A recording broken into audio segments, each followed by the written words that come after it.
everyone. Okay, now there's a documentary that is going to be released by Aljazeera exposing corrupt activities around gold smuggling and other minerals, all right. And we saw that Hopo Chingono shared about this, and well, it's going to be epic, it's going to be a bombshell, the things that are going to be exposed. And we also saw the highlights from that documentary where we saw some public figures from Zimbabwe, the faces that we know, and we also have some other faces that were not there, in the highlights, but we are suspecting that they might be in that documentary, all right. So we then had Zanu PF yesterday. They held their press conference and they said, well, we know what is going to be in that documentary. We know who is going to be featured. We know what they're trying to expose. We know what they're trying to do, okay, in that documentary. So it's not something like it's new or it's not something that is not known. We know what is going to be happening there. So I just want you guys to listen to what they said pertaining to the documentary that is going to be released by Al Jazeera. And until I come back again, thank you so much for listening. We now have up to 500,000 young men involved in the gold sector. 2 weeks ago, a gold center was being supported by the Reserve Bank. They are coming all over the major gold. And all these young people are now awash with US dollars. That's why, even I know the currency is collapsing, the Zimbabwe dollar, but not at the same pace. But more important, you can still transact because the net current account of the Zimbabwe economy now, we have got more US dollars coming than going out. We may not have enough to cover the historical deficit, but we definitely have enough to sustain the current consumption.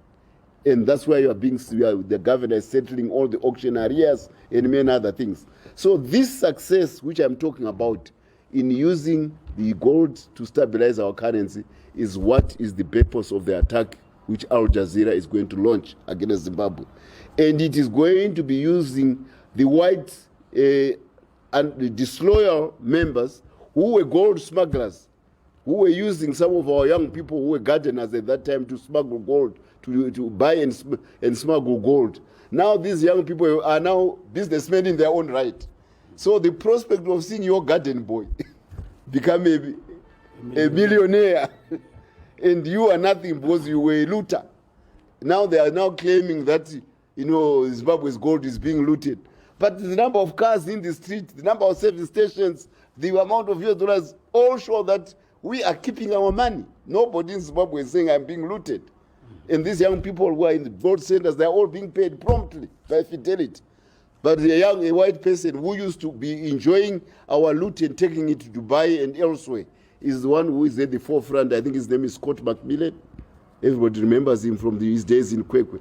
So he is the front piece, the centerpiece of this campaign against Zimbabwe to say the country is looting, because they are claiming that the gold which belongs to this country belongs to the Queen of England or to the King of England, because that's what he did after 1890. No, it belongs to us. It's our gold. So I want you to be very aware about this. And the president has said, yes, we are fully aware of this vicious fight, but like many other fights, we will win. Like the sanctions one, we will win. Like the hunger one, we will win. Like the elections, we will win. Because ZANU-PF's destiny is to work closely with the Zimbabwe people so that we never lose. Takachibata kuti dzi chimutichi. And we are not going to let go.